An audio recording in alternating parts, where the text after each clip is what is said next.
देखो, फॉरगिवनेस के बारे में यानी माफ़ करना कुरान में बहुत अच्छी तरीके से बता दिया है और हदीस में भी आया है।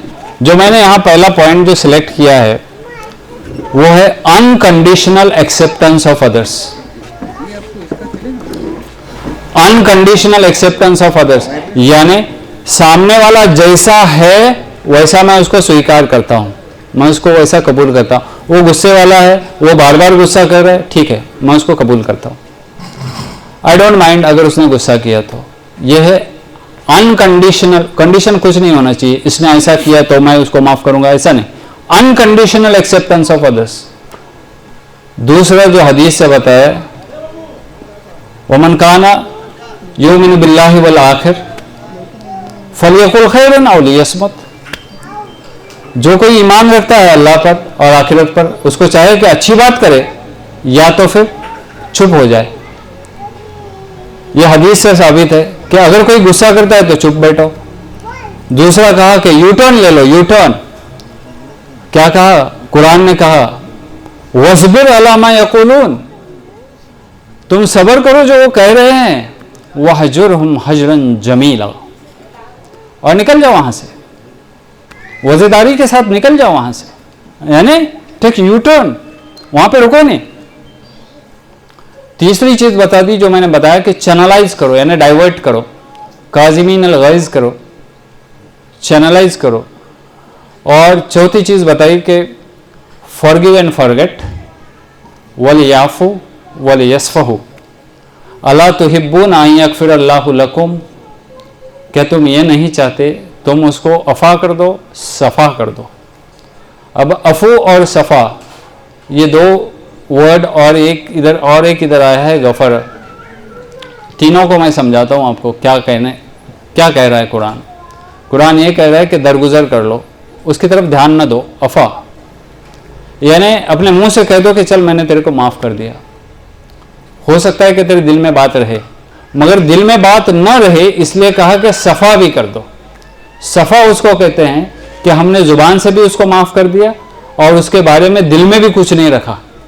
वल याफू, चाहिए कि वो माफ़ कर दे, दरगुजर कर दे, और चाहिए कि वो दिल में भी कुछ न रखे और उसको माफ़ कर दे। क्या तुम ये नहीं चाहते कि अल्लाह तुहिब्बून अन यग़फ़िर अल्लाहु लकुम, क्या तुम ये नहीं चाहते कि अल्लाह तुम्हें माफ़ कर दे?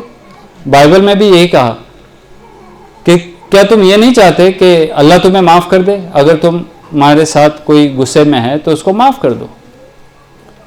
बाइबल में ये भी कहा कि जीसस से किसी ने पूछा कि ये जो आदमी है इससे मेरी बन गई है तो मैं इसको माफ़ करूं, 7 मरतबा माफ़ करूं? तो बोले नहीं, 7 मरतबा क्यों माफ़ कर रहे हो, उसको 70 मरतबा माफ़ करो।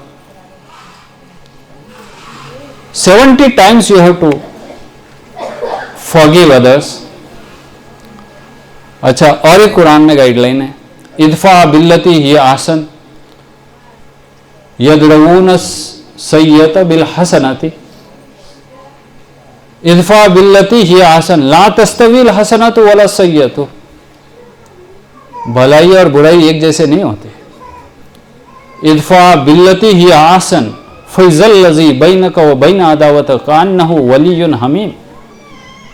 फिर देखो, तुम बुराई को दूर करना चाहते हो तो भलाई करो, और फिर देखो वही जो तुम्हारा पुराना दुश्मन था कैसे दोस्त बन जाता है। ये कुरान का गाइडलाइन है। वमा युलक्काहा इल्लल्लज़ीना सबरू वमा युलक्काहा इल्ला ज़ु हज़्ज़िन अज़ीम। ये उसी को नसीब होता है जो सब्र करता है, ये उसी को नसीब होता है जो किस्मत वाला होता है। और एक कुरान में गाइडलाइन है जो मैं बताना चाहता हूं यहाँ पे कि वइन ताफु व तस्फहु व तगफिरु फ़इन्नल्लाह गफूरुर रहीम। अभी देखो वहां पे वल याफु वल यस्फहु था, ये लास्ट है जो मैं बताना जा रहा हूं। वल याफु वल यस्फहु था, यहां पे देखो क्या दिया है, वइन ताफु व तस्फहु व तगफिरु, तगफिरु गफर, ये तीनों चीजें साथ में क्यों दिया अल्लाह ताला ने? फ़इन्नल्लाह गफूरुर रहीम। तो मैंने अफ़ा के बारे में बता दिया कि दरगुजर करना, और फिर दूसरा मैं बता दिया, सफ़ा के बारे में भी बता दिया कि दिल से माफ़ करना। और तीसरा रहता है गफ़र। गफ़र उसको कहते हैं कि अगर समझो कहीं पे हमारे मैल लगा है तो उसको हम कवर करने के लिए दूसरा कपड़ा पहनते हैं, जैसे कि मैंने पहन लिया। तो किसी चीज़ को ढांकने के लिए जब इस्तेमाल होता है तो उसको कहते हैं गफ़र। अल्लाह गफूर रहीम, यानी वो तुम्हारे गुनाह माफ़ करेगा, यानी वो तुम्हारे गुनाहों को ढांक लेगा। वो सबके सामने अलल ऐलान तुम्हारे गुनाहों को जाहिर नहीं करेगा अल्लाह ताला, उसको कहते हैं गफ़र। तो यहाँ पे भी आपको गाइडलाइन ये है कि तुम दिल से भी निकाल लो उसको और गफ़र भी करो। गफ़र यानी क्या करो, इस बात का चर्चा ना करो।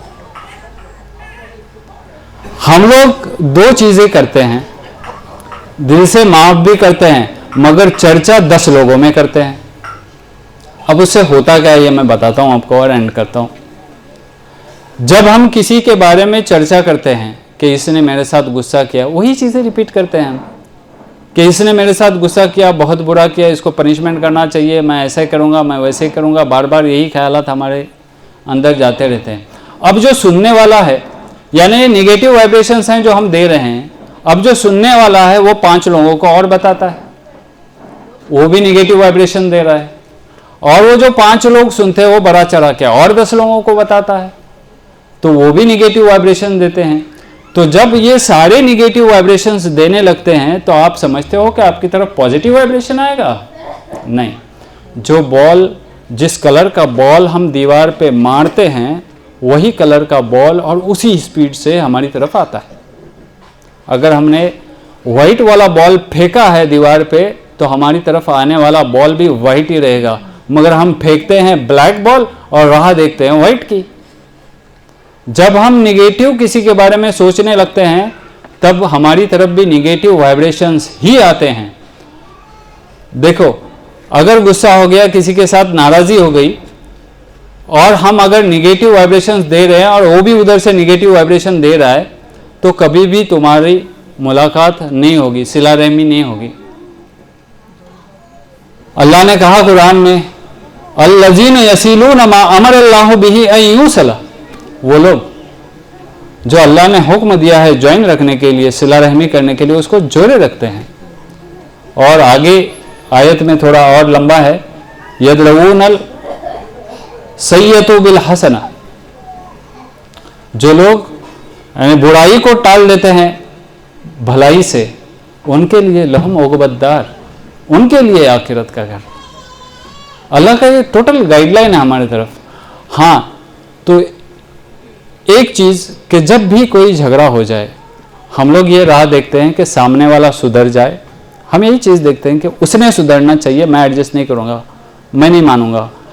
तो हम चाहते हैं कि वो सुधर जाए और बार बार ये कोशिश करते हैं कि वो कब सुधरेगा, वो कब मेरे पास आएगा। ऐसा नहीं होता।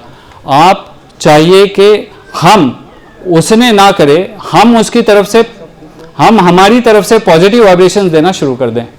और जब भी हम पॉजिटिव वाइब्रेशंस देना शुरू कर देते हैं तब एक दिन ऐसा आता है कि वो पॉजिटिव वाइब्रेशन उस तक पहुंचते हैं और रिटर्निंग पॉजिटिव वाइब्रेशन वहाँ से भी आती है और फिर हम दोनों के दिल मिल जाते हैं।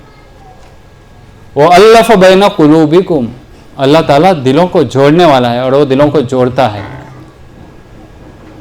ये सब गाइडलाइन थी जो मुझे मालूम थी, जहाँ तक मेरी स्टडी थी वहाँ तक मैं आप तक बोल सका।